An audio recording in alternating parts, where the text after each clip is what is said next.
And I'm now really excited to introduce a man who's had a significant amount of influence on the world. Sinek Sinek, welcome. Good evening. How are you? Good to see you. Very well. These are the 807 Virgin startup founders who are cheering your arrival.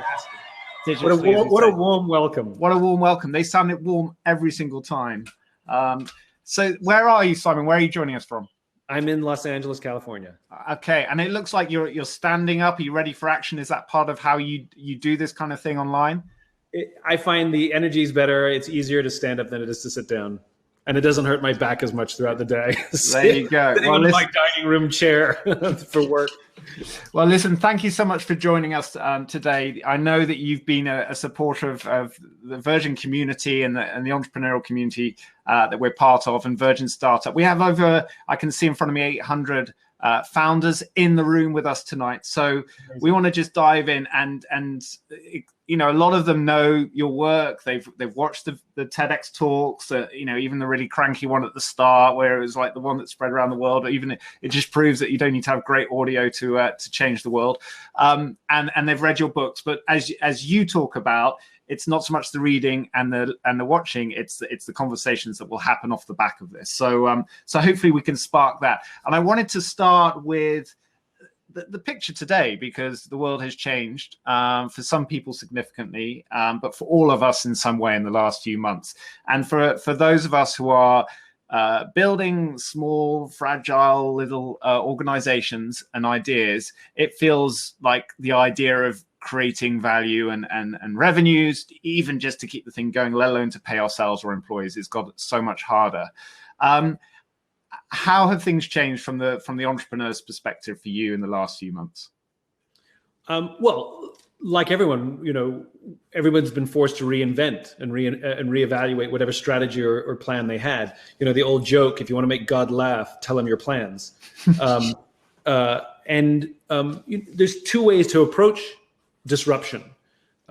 Panic is one, and the other one is opportunity. This is one of the things that I found really remarkable, and the companies that I've seen that have been successfully pivoting versus those that are really struggling to pivot. There's a couple of common themes. The ones that have really had a hard time pivoting have put themselves at the center of the equation. How are we going to survive? How are we going to get money? The ones that are having a better time pivoting have put their customer at the center of the equation. We have something of value. How are we going to find new ways to get it to them? They still want what we have.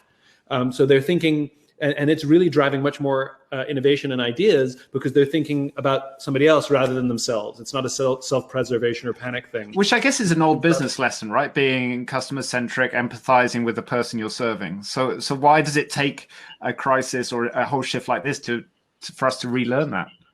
Well, I mean, crisis is the great revealer. You know, there's a lot of good that comes from crisis, which is now everything is laid out bare. In an instant, we could see who the good leaders were and who the ineffective leaders were. We could see who had the strong cultures and who didn't have the strong cultures, who were really customer focused despite everything they may have said. So crisis is the great revealer, and I think that's really fascinating. The other thing that I've seen the pivots done successfully is they, instead of sort of looking at the things they were doing and doubling down on their old business model, they thought to themselves, what could we do, or what can we do? In other words, whether you're a startup or not, whether you have any success or not, everybody's pretending that they're a startup, you know, the successful ones, which is even big companies. If they're having a good time pivoting, they're saying, okay, everything's changed. What if we were to start our business today, as opposed to just trying to do what we used to do, but online, which is what I think, you know, the ones that are struggling to do it. One of my favorite examples is a pizzeria. So it's a good example for this group, because it's one shop. You know, it's a pizzeria in Chicago called Dimo's Pizza, and they made 70% of their revenues from selling slices. So they didn't have an infrastructure for delivery or anything like that. And so when COVID hit, clearly they're not allowed to sell pizza. Right at the beginning, if you remember, I mean, restaurants were completely shut down. And so instead of just saying, oh my goodness, what are we going to do? How are we going to sell more pizza? They looked at the resources they had and thought, what could we do with the resources we've got? So one of the things they have is a pizza oven. And anyone else would say, well, a pizza oven's for making pizza. they said a pizza oven burns 1,000 degrees, which is a lot hotter than a regular oven. What can you do with something that burns that hot? Turns out you can bend industrial grade plastics at that temperature. And so they started buying sheets of industrial grade plastics and bending it and making face shields that they could sell to hospitals. So they've completely reinvented their business. And whether they go back to selling pizza or end up having 2 businesses at the end of this, they have amazing opportunity. But I just love the creative thinking that they looked at the resources they had and said, what could we do that meets a market demand, and we can fill that demand with the resources we've got. Brilliant thinking. And they have, as Seth Godin says, now something worth remarking on. You are telling the story. And a similar thing happened here in the UK with a number of the breweries. Hipster breweries suddenly started producing hand sanitizer. Brewdog was the first one, because they can make it, right? And I love that. I love that reframe of like, what assets do we have, and what can we do to serve our community or help solve this bigger problem?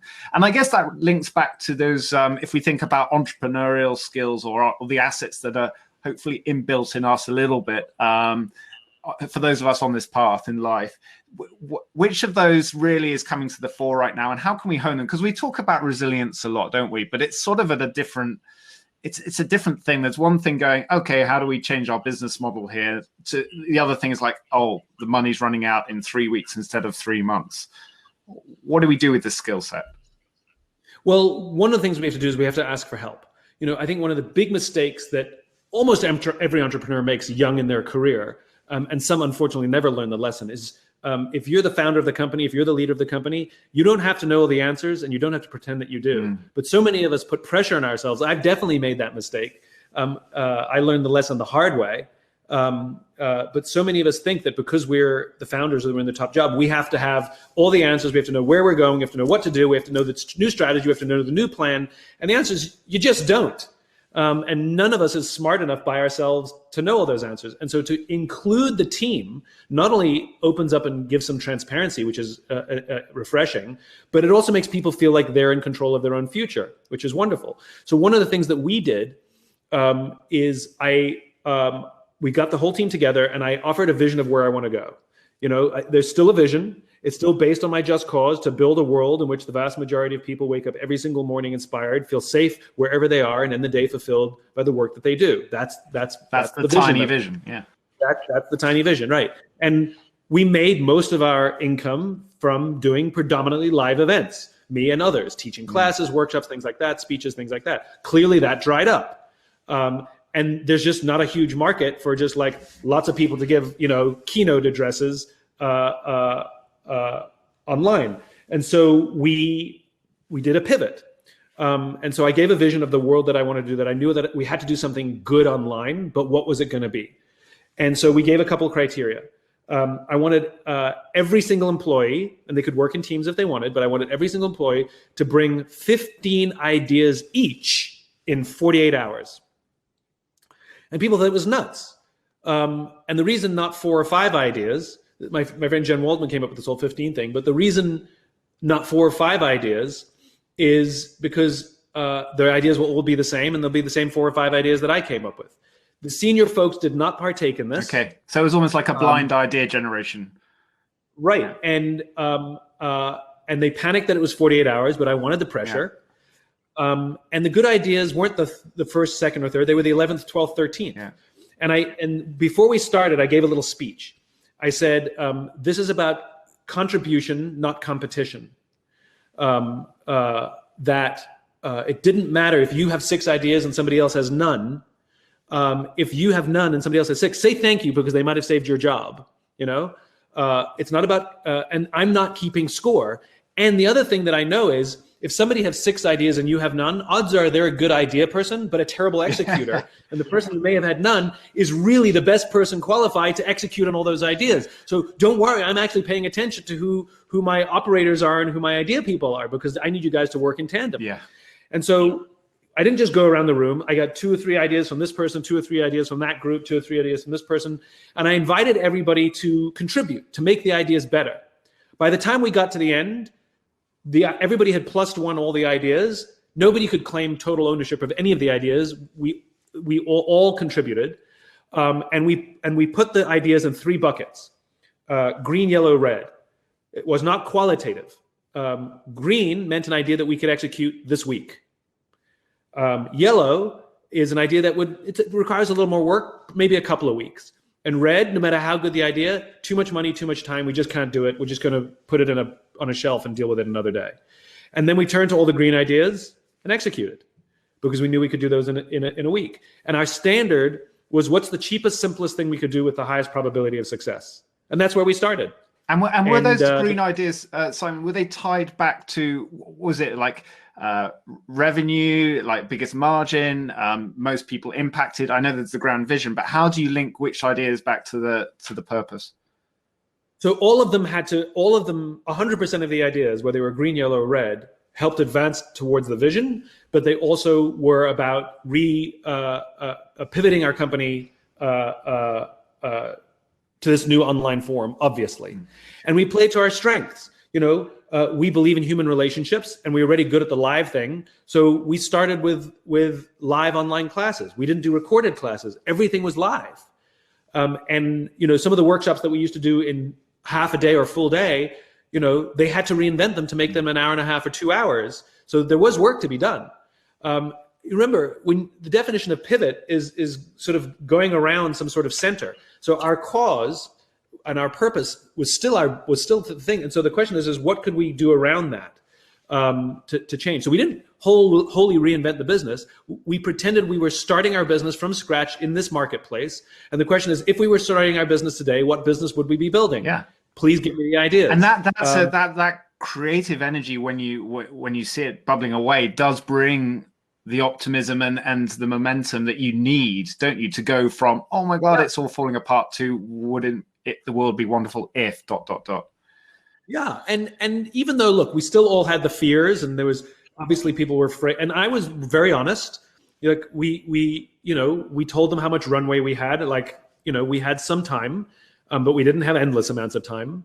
We were exploring sources of other sources of funding just in case. Like we took out a line of credit, for example, which we hadn't had before.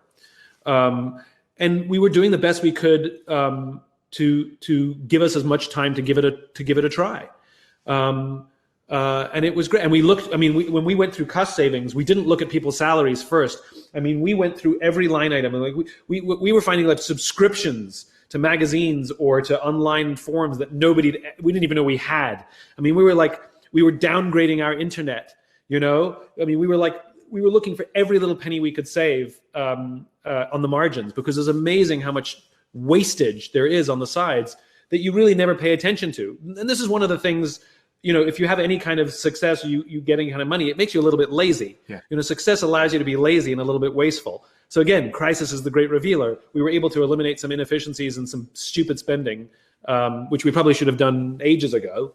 But we were forced to. So you Marie Kondo'd your budgets and then decluttered a little, and that always feels good.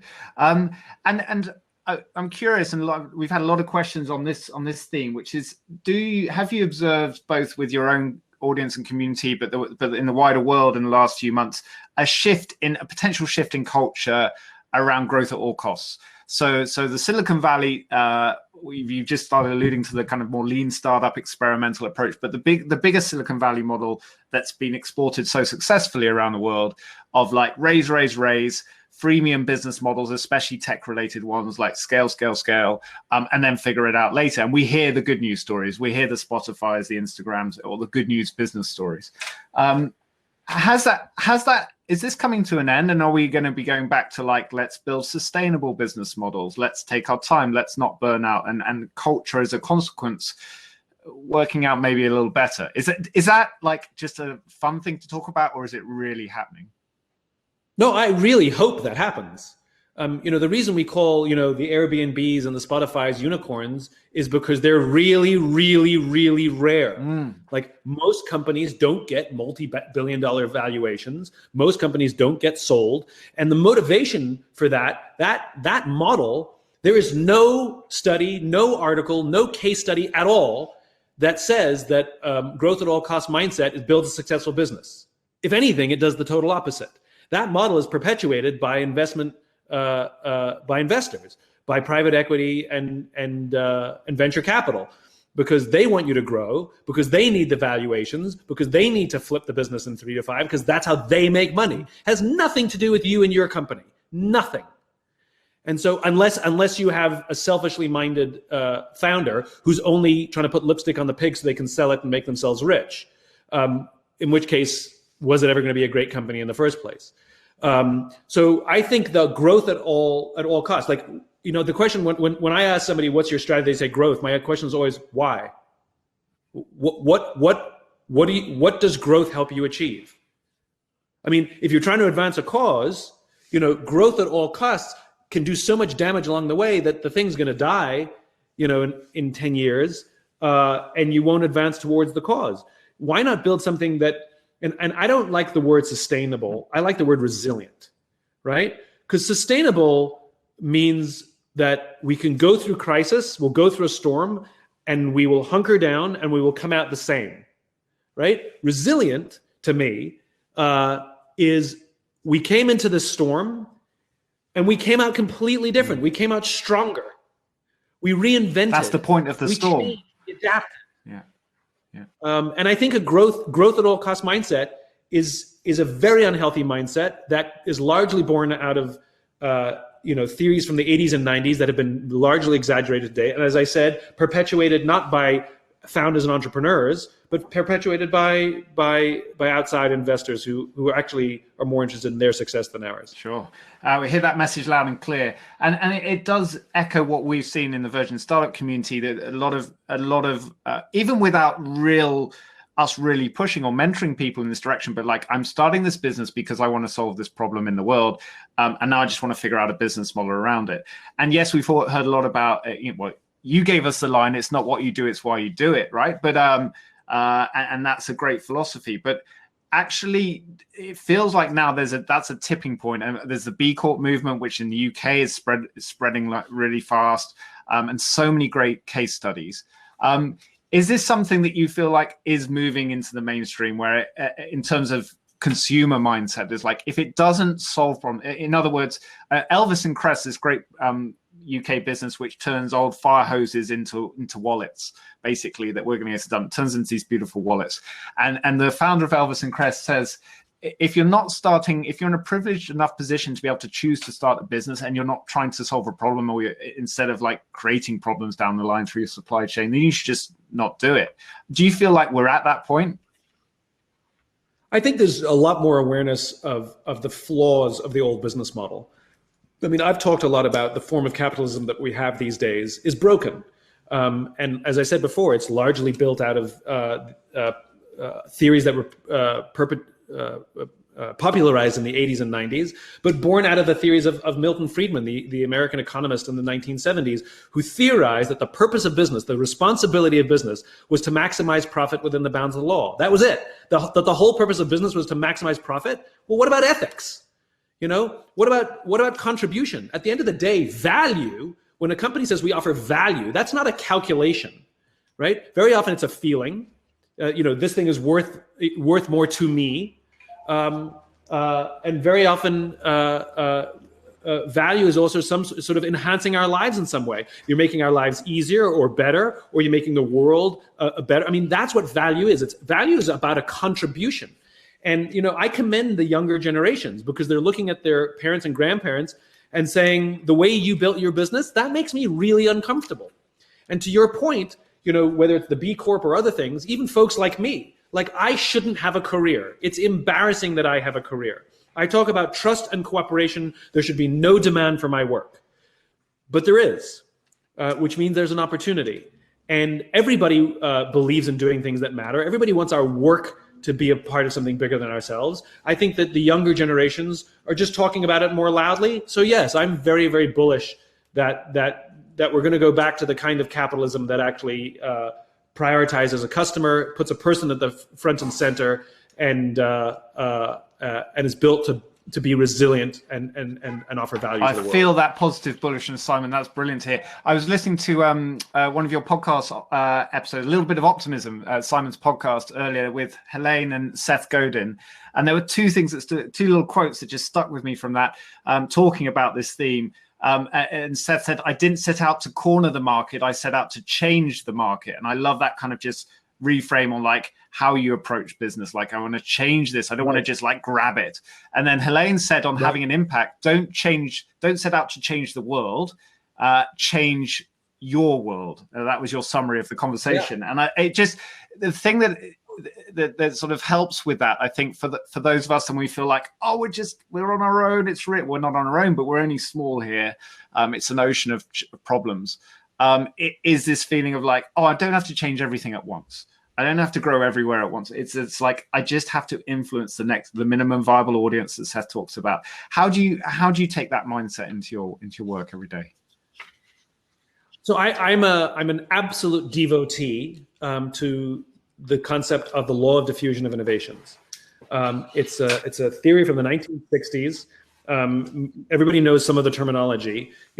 Most people know some of the terminology. The old bell curve, and across the standard deviation, that's what the bell curve is. There's always high performers and low performers. That's what it looks like, regardless of the population, whether it's a classroom or an entire university or the entire nation. It's balanced across the bell curve. And what the law of diffusion tells us is that the first 2.5%-ish of our population are our innovators. These are your Steve Jobs, your Richard Bransons, the big idea people, the visionaries, we call them, right? Then the next 12 to 13%, 13.5% of your population are your early adopters. These are the people who are willing to try something new, spend a premium, suffer some sort of inconvenience to be a part of something or buy something that reflects who they are. These are the people who stand in the queue to see the new Star Wars movie for 24 hours, even though you can just go 2 weeks. We love these people. We love these people. Yeah. And it's early adopters of mentality, right? And then you have your majority. And the majority is a little more cynical, a little more practical. They care about things like price, quality, service, and features, and what's in it for me. And we all want mass market success and mass market stability. That's what everybody wants. We want the spread of an idea, the spread of a product, success for our own company, whatever it is, which is the middle of the bell. And there's an irony to this, which is you actually don't point your efforts at the middle, because the majority don't like trying new things. They won't try something until somebody else has tried it first. And that's where the early adopters come in. And so that's how I built my career. It wasn't with marketing, and it wasn't with PR, and it wasn't with all of these things. I was absolutely devoted to the law of diffusion. So I only wanted to work with people who wanted to work with me. So for example, when things were just getting going, a guy called me up. I remember this conversation. I remember where I was when the call came in. This guy called me up, early days. And remember, I didn't have 2 pennies to rub together. I was living paycheck to paycheck. All of the startup, stories. I had that story too. And this guy called me up and says, I've heard about you from somebody else. I've heard about your why work. He said, convince me why I should hire you. Now, as soon as somebody says, convince me why I should hire you, what they're telling me is they're in the bell, right? They're not an early adopter. So I said to him, don't. Now, I needed every penny I could get, but I realized that working with him, he would make me convince him anytime I gave him a piece of advice. He was cynical about everything. And it wouldn't be worth the money, and I'd be wasting my time and taking it away from other people I should be working with. The people who I chose to work with are the ones who said, you're onto something. I don't think it's perfect, but I think it's really interesting. Yeah. Let's do something together. And that whole idea of together. And I would take less money to work with those clients and turn away sometimes more money to work with the clients that I knew weren't early adopters. And it was this obsession with the early adopter, because what happens is the early adopters are more likely to tell other people about my work, which is way more credible than any piece of advertising or marketing. And so my work spread by word of mouth because I was obsessed with that left side of the curve. And so if you look at almost every successful social movement or anything that ever sort of reaches a tipping point, because by the way, that's what a tipping point is when you reach about 15 to 18% market penetration, it tips, because now the majority doesn't feel like there's a risk anymore because somebody else has already popularized it or made it. You know what I love listening to this as a reminder, Simon, is the glint in your eye when you go from the people in the middle of the curve to the people on the edge, and they're ready for you. And it's just so much better spending time with these people. Now, talking of people, Simon. And they're still my favorite. They are our favorite. They help us get started. Talking of brilliant people, we have now got 4 Virgin Startup founders coming to join us. And first up, we've got Diana, who is the founder of MYO and Creative Jungle. And they are 2 startup businesses that encourage adults to be more creative. So Diana, come and join us on stage. Here she is. Hi. Welcome, Diana. Hi, thank you so much for having me. It's been amazing hearing you guys talk. I particularly love that point on, changing your world. Oh, that really, really hit me. And so my question linked to that is, we covered that we're facing huge challenges, the pandemic, a recession, increasing awareness of the social inequality. What role do you think small businesses have to play in tackling these challenges? And kind of second to that is, what role do you think creativity has within business in helping solve these problems? Great question. Nice to meet you, Diana. So disruption is a gift, right? So let me take a quick aside. So one of the things I learned from Dr. Carson, bless him, he just died on Friday. He's the originator of finite and infinite games. Is the difference between finite thinking and infinite thinking as it relates to creativity. So finite-minded thinkers, all of the thinking is done in the past, right? Lots of plans, right?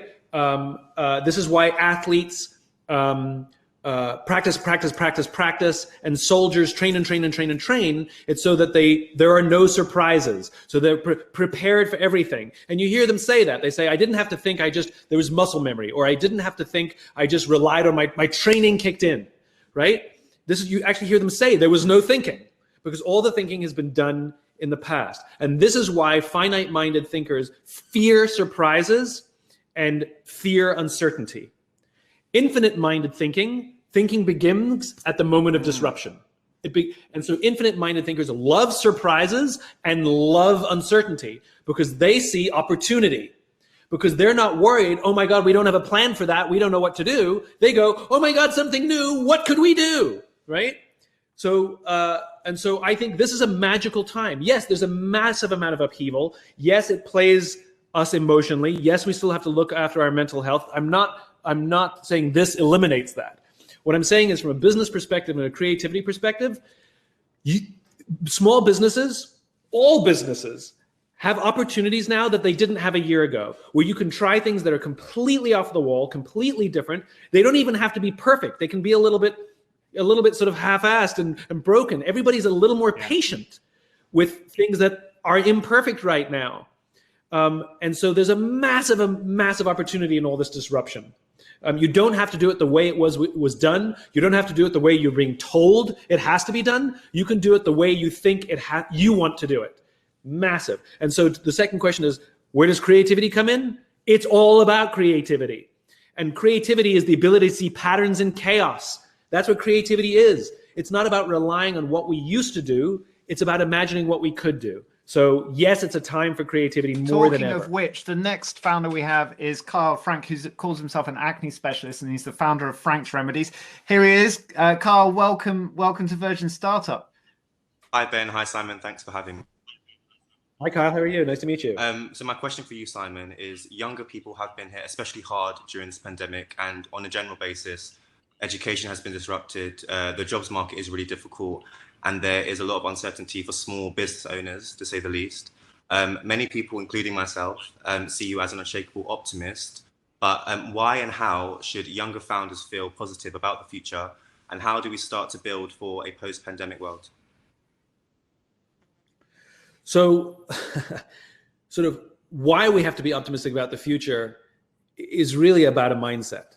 And this is, to me, the difference between positivity and optimism. Positivity is blind. Everything's fine, everything's good, everything's fine, nothing to see here. That's not helpful, because clearly that's not true.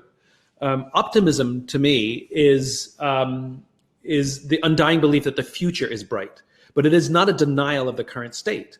So optimism is saying we are in a dark tunnel. This is difficult. And I don't know how long we're going to be in this tunnel, but I can see a light at the end of this tunnel. And that's what I'm focused on. I'm focused on the light. I don't know how long it's going to take to get there or how far away it is, but I know if we work together, we will get there and we will be healthier when we come out of it. And that's what optimism is to me. It's a mindset. And even in every business, I mean, I was talking to an executive the other day. I said, how are you running your business right now? And he says, we're just feeling our way in the dark and sort of trying to see what works. And that's kind of what everybody's doing. But if you feel your way in the dark without vision, without a light at the end of the tunnel, you'll do a bunch of things that might work. But when the lights come on eventually, it's going to look like this. And you would have wasted a lot of time and energy. That's, and if you have optimism, if you have vision, you're still feeling your way in the dark, but at least you have a direction, which is I'm feeling my way in the dark. So instead of being like this, it looks more like that. And so it provides focus. I think optimism is really important. The question he also asked, that Kyle asked, was how? Well, optimism is not something that you can just find in yourself. I think that it comes from the quality of our relationships. When you have colleagues who are scared, our optimism gives them hope. And the more hope that they feel, the more optimism they feel, the more they're able to contribute and keep us optimistic as well. And it's it's kind of a give and take, because we're not going to be on top of the world every day. I've definitely had my dark days, and I've called friends and I've said I'm having a behind day. Yeah. And we just talk, and it's okay. We're all human. So, though I'm an unshakable optimist, it doesn't mean that it's like I'm like on a drug that I'm always blind to reality and I lack emotion and I'm not reacting to the trauma of COVID and all the other things that are happening in the world right now. So I think one of the things that I think is difficult for a younger generation is that, and I've talked about this before, which is there is an increased addiction to social media and cell phones. There are some habits that were missed, some lessons that were missed on how to build coping mechanisms, how to deal with stress. And just like an alcoholic in a time of stress goes to the bottle, too many people in a time of stress go to social media. They obsess with their Instagram feeds, or they go online and start broadcasting how they feel, which is not really being vulnerable. That's just broadcasting how you feel. Even dating to some degree, you can just swipe right and get a date. And a lot of people never learn the skills of like walking up to somebody and be like, hey, and like being told no, and that dealing with stress and coping mechanisms and picking yourself back up. And so my fear is that a lot of people who are struggling with the darkness that exists now are doing it alone. And you can't do that. You have to call someone, not for them to fix your problems, but you have to be able to call people and be vulnerable. You have to call someone and say, I'm struggling. I'm not happy. And they have to go, all they have to do is, and if we're the ones who get that phone call, the only thing we have to do is say, I'm here. Go on. Tell me more. I'll tell you a quick story that sort of hammers home the point. So I had the opportunity a few years ago to go to Afghanistan with the U.S. Air Force. I did work with the mobility forces. These are the people who fly the tankers and the cargo planes, not the bombers and the fighters, just those kinds of planes. And the general in charge said, you've gotten to know us. I would really like it if you would be willing to go to Iraq or Afghanistan to see our men and women do their job. It would mean a lot to me, and then bring back some insights. And so I said yes, and I had no specific responsibility. And I flew to Germany and then to Afghanistan, and I went with 2 escorts, and everything on our trip went wrong. The base came on a rocket attack 10 minutes after we landed. We couldn't get on a plane home because our flight, we got bumped off the flight. And I never told my parents that I was going because I didn't want them to panic and worry. And now here I was stuck the next flight we could get on, I was only supposed to be there for 24 hours. The next flight we could get on was not for another 4 days. What am I going to do? Call my parents and be like, hey, I'm in Afghanistan. I'm not going to be coming home, you know? And so I panicked. Long story short, we did end up getting on a plane home because there was a plane that had been redirected. It was a new flight that wasn't in the schedule that we were able to get on. We were the only 3 passengers on this plane. And the reason it was an unscheduled flight is because it was bringing home a fallen soldier. So I flew home in a huge cargo plane with a single flag draped casket strapped to the middle of the aircraft, which changed my life. I'll tell you that. It completely changed my point of view in the world. Like the awesome gratitude I had to bring him home, you know, who he understood service more than I will ever understand service. Anyway, part of my deal with the Air Force was that I would go back to headquarters and report out on my experience and any insights that I could offer them to help them improve and grow. And so I did. About a week later, I went back to headquarters with all of the colonels and all of the generals sitting in the room. And I stood in the front on the stage and I told them about the things I saw, the things I learned, and then I got to the story of bringing home the flag draped casket. And all the emotions were still incredibly raw and what led up to that. And I wasn't sure I could tell the story. And so I did. And as I started to tell the story, I started to cry. I started to well up. And if this was the private sector, if this was a business or just a conference that I was speaking at, somebody would say, take your time. It's okay, right? But that's not what happened. As I started to well up and I wasn't sure I could go forwards, one voice spoke up from the back of the room. It was the general, and he said, go on. The underlying message is, you're safe. And it struck me so hard that in the private sector, we say, take your time, it's okay, as if to say you're on your own. And in the military, they said, go on, as if to say, we're with you. It's making me cry now. And that's all we need right now. Like, if you're the one hurting, call someone who will listen. And if you're the one who gets the call, you don't need to fix anybody's problem. You don't need to give a rah-rah speech. You don't need to pep them up. You just need to say, go on. I'm with you. We'll go through this together. And it's the human relationship more than anything that matters more now. It was always important, but as I said before, crisis is the great revealer. And I pray that people are working on their relationships, their friendships, their families, their colleagues, their coworkers, because this is trauma and there's no avoiding trauma. I don't care how happy you are. I don't care how optimistic you are. There's no avoiding trauma. When COVID first hit, I'm embarrassed to admit that it was exciting. You know, and I talked to a few friends of mine who are entrepreneurs, and secretly we were all enjoying ourselves because we all love disruption. And it gave us an amazing opportunity to be creative and reimagine our businesses, which, you know, when you have a business that's operating, if you're an entrepreneur, you know, we love the madness and it gets stable, you know? And so we were all loving it. And we would pretending, you know, we wouldn't talk about it publicly because we were embarrassed. And I called a friend of mine who was active duty military, and I asked him right at the beginning of COVID. I asked him about compartmentalizing our emotions because I'm like, I'm really in a good place. And he said, be careful. Everyone is going through the trauma. Everyone, and there's no avoiding trauma. He says you can compartmentalize your emotions for a short period of time, like we do in combat, but we're going to have to deal with it at some point. He says sometimes I don't get hit by the trauma of being in combat for 4 or 5 months after I get home. He says, he gave me a very stern warning. He says, you may be up now. He says, but you're going to have to deal with it at some point. And so I called all my A-type personality friends and I gave everybody the warning. And we all made a deal that when we started to feel it, we would call each other.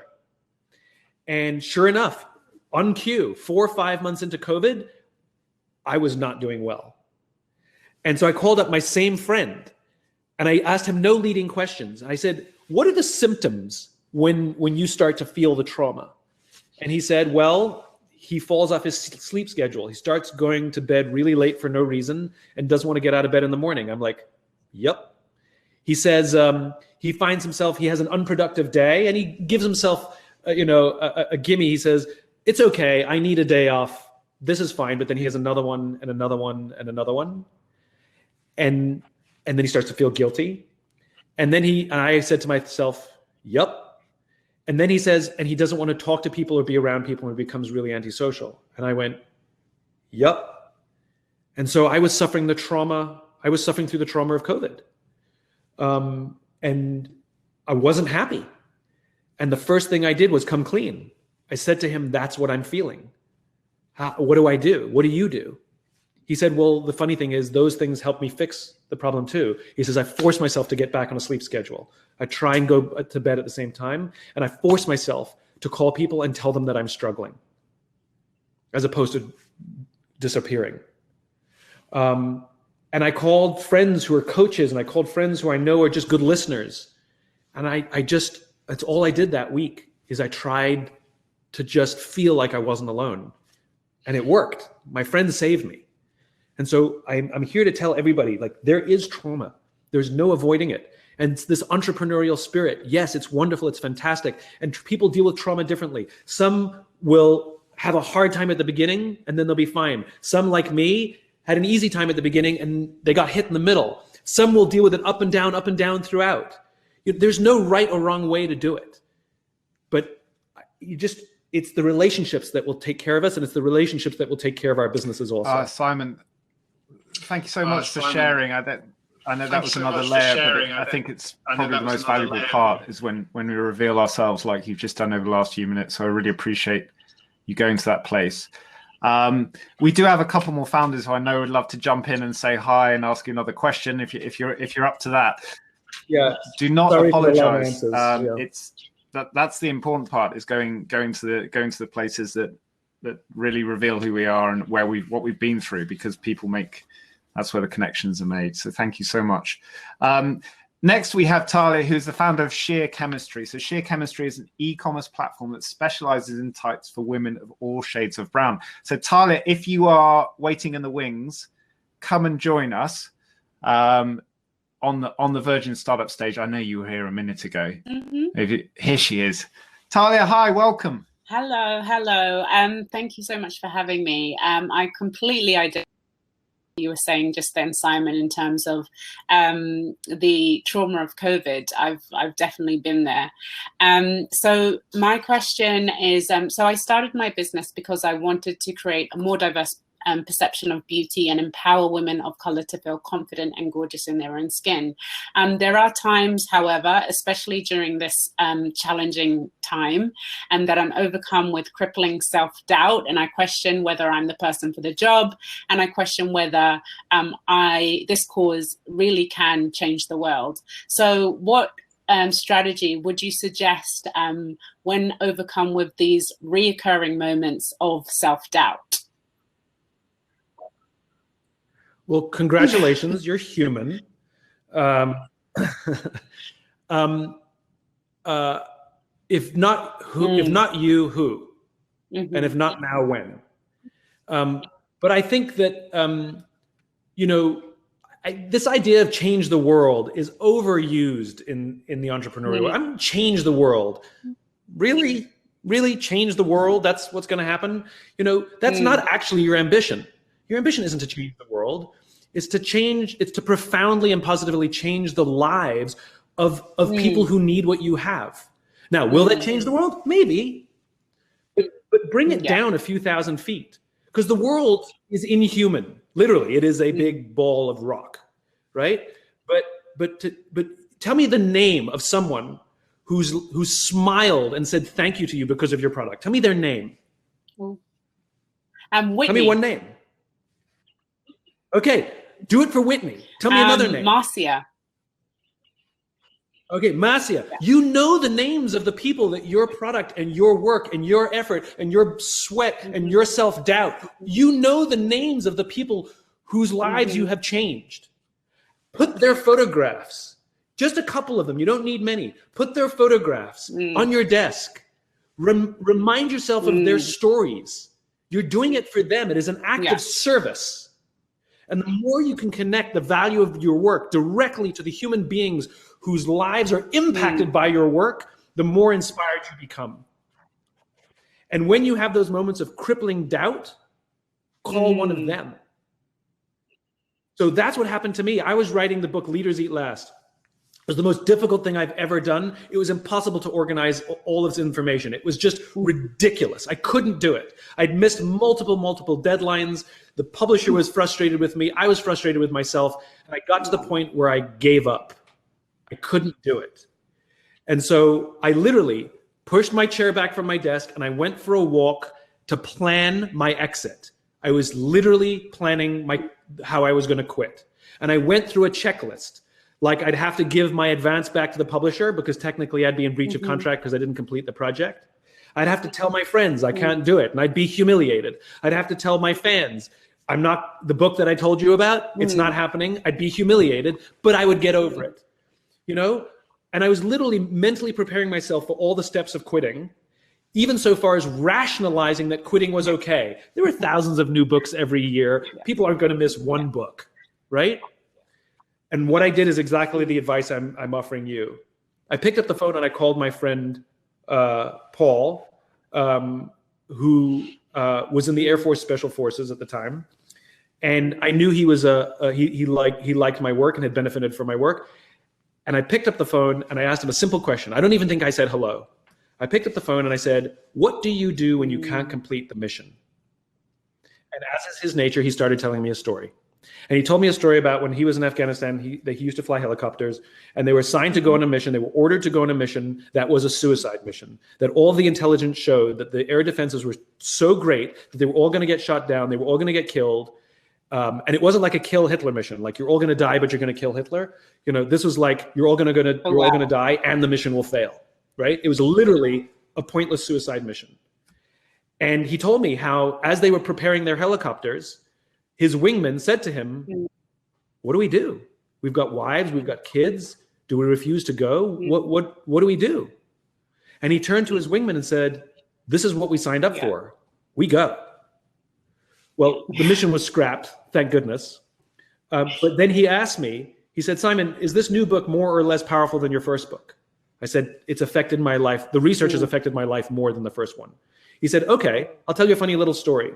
He said, "I was disillusioned with the Air Force. I wanted to quit. I was done with it. And I read this funny little book called Start With Why, long before I ever met you. And it completely re-inspired me. And I decided to stay in the Air Force. I'm a better leader because of it. If you're telling me this second book is more powerful," he says, "we need this book." He says, "This is what you signed up for. You have no choice." And again, the underlying message is, "And I'm here." He wasn't giving me tough love. He was telling me that if not you, who? And if not now, when? And by the way, you're not alone.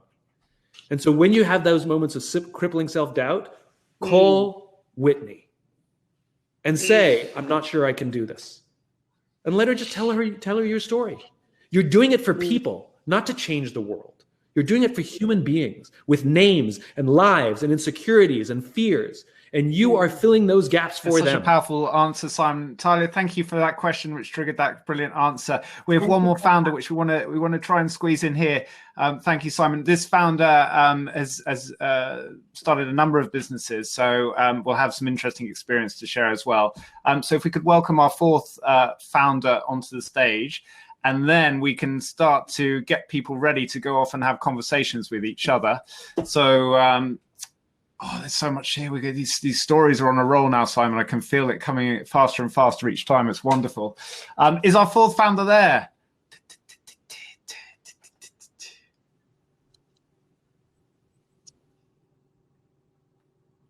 Love a dramatic pause. No, do tap that out. Well, I just think it's good to have him. Here he is. Lovely to see you, Simon. Lovely to see you, Ben. Lovely to know that Holly's listening in. Yeah, congratulations on everything. I've just been listening to you, Simon, and always inspired by you. So thank you. Thank you, Richard. The feeling's mutual. Well, I'll ask the first question. entrepreneurs are great at finding creative solutions to problems or finding ways to do things better than they currently being done. And so if you were starting a business right now, what problem would you be setting out to solve and why?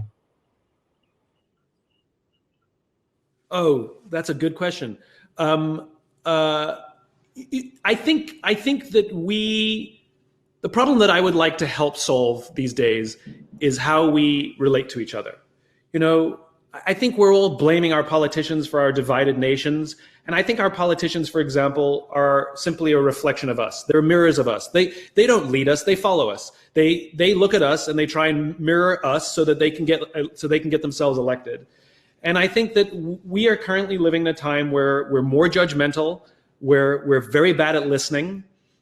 We think everything is black and white. We don't understand the world is actually mostly gray. If I'm right, you must be wrong. Like that, there's no such thing as that we're both right and we're both wrong. And I think there's just a lot of human skills that are missing. I think we need to learn empathy. I think we need to learn how to give and receive feedback, how to have difficult conversations. I mean, when the Black Lives Matter movement showed up, a lot of leaders did nothing, not because they're bad people, it's because they were stuck. They had no idea what to do. They didn't know how to have a difficult conversation. Well, if you can learn the skill to have a difficult conversation about race, you can have a difficult conversation about anything. So I would love to try and help teach us to all be a little more human. Because completely agree. Lord knows we all need it. It reminds me, a while ago I was in Marrakesh and played tennis with this incredible tennis player. And asked him afterwards what he did, and he said, well, slightly embarrassingly, I'm the eldest son of the Koch brothers. Now the Koch brothers have funded, a lot of Republicans and a lot of people fairly far to the right. But we liked each other. So I said, let's sit down and let's make a list of all the things we agree on and all the things we disagree on. And we sat down, and I would say 90% of things we agreed on. And so here's somebody who's from this spectrum talking to somebody from that spectrum. And actually, when you sit down and talk to somebody, you'll find that your differences are actually most likely very small. I just had a similar conversation with somebody else who was upset with us for funding something called the Bail Project, which was letting poor people have a chance to come out of prison in America. And he was saying, you're going to put these people on the streets and they're going to kill my sons. And it was good to hear it from his point of view. I happen to disagree. And actually, it's not us putting the people on the streets; it's the judges who decide, who's safe to release. But I think we've all got to just sort of sit down with people we disagree with. It could be our partners, could be our wives or our husbands. Could be our children, and it could be business things, and just try to work out what it is that where we agree on things, which is the most important thing, and we'll find that the one or two little things that we disagree on are insignificant. It's so true. It's so true, Richard. If I can, I want to share a story. I don't even know if you remember this conversation we had. But it was a while ago, and I think it was the first time I'd had the opportunity to actually sit down and talk to you. And so I think I was nervous when I was talking to you, and I asked you the question: how should we judge you? Like, what have you built over the course of your career at Virgin? Like, what aspect of Virgin are you proudest of that when your time comes, we will look back and say Richard Branson was a great man because of X? And you turned to me and you got a little bit stern with me, and you said, "Do not judge me for anything that I've done at Virgin." You said, if you want to judge the quality of my life, you judge me by the quality of my children. And I've told that story so many times to explain that legacy lives on in people, not in businesses. And the impact we have in the lives of human beings is the thing that we will give to the world. The lessons we've learned, the philosophies we have, that we live on through people, and if they continue to build our businesses or not is secondary. And I was so struck by that, and I've shared that story so many times. Thank you. So thank you. I remember a number of our conversations together, and they've always been very inspiring. But yeah, I mean, it's so critical to try to bring up your kids so that they can be proud of themselves, and they can fulfill their dreams. They can go down, the path that they want to, they want in life, rather than the path that you want for them in life. And yeah, we as a family have been very lucky having Holly and Sam, and they're both great kids. Holly and Sam are fantastic. Now, Richard, we have 800 more of your not quite children, but your Virgin Startup Founders community watching and listening in right now. So I'm sure they would love to hear your perspective on the question that actually you just asked Simon, which is, what problems do you think founders and small businesses should be working on right now? What should we be focusing on? Well, first of all, it's great. I can't see you in person, but it's great to know that 800 of you are out there. It was some years ago that I went to David Cameron and said, look, you give these loans for people to go to university. You should also do loans for people to set up businesses. And obviously great that the Virgin team have been helping in the background with mentoring and the like. I think that as far as all 800 people are on this call will have started a business for one reason only, or the main reason only, and that is because they think they can make a difference in other people's lives in the idea that they've conceived. And how positive a difference you can make in other people's lives, your business is likely to be that much more successful. The people who work for you are going to be that much more committed if you've created something which everybody can feel really, really proud about. So I don't need to sort of tell people what to do if they see a gap in the market, they feel it's being badly run by other people, or they have an idea which is brand new. Just screw it, just do it. It's my favorite. And the book that you wrote, Screw Business as Usual, was that actually it seems like it was quite a long time ago now compared to where the conversation has got to, and it played an important part in terms of thinking about purposeful business. And Simon has taken that conversation on to a huge audience over the last few years. How are you seeing that spread in the communities that you're part of and in the startup world? And are there examples that you're really inspired by at the moment? And perhaps, Simon, there may be some from you as well. I think that when you start off in business, you can draw a very small circle around yourself, and maybe around your street, and try to use the people that you're working with and yourself to try to improve the lives of people in your street. And then as your business gets bigger, it can be your city or your country, and then ultimately it can be the world. I think there are a lot of disadvantages of being well known. One of the advantages of being well known through one's entrepreneurial activities, etc., is that I can pretty well pick up the phone to anyone in the world and get through. And I think if you're in a position to be able to do that, like Simon is as well, if you're in a position to be able to do that, it would be dreadful to waste that position. I've just been on the phone to the African CDC. Very originally, the Centre for Disease Control in Africa didn't exist, and through knowing Thabo Mbeki and then President Zuma, we managed to get it up and going. And so I think that you've got to be as entrepreneurial on your philanthropy side, using whatever you've got, the clout of yourself, your financial resources, the team around you, to help tackle some of the issues in the world, and sometimes very small, sometimes bigger. And how do you pick between them, Richard? Because you've tackled so many different, a whole variety of different issues, socially, environmentally. Which ones do you know? Is it heart first, or what drives you to decide I'm going to really put energy into this?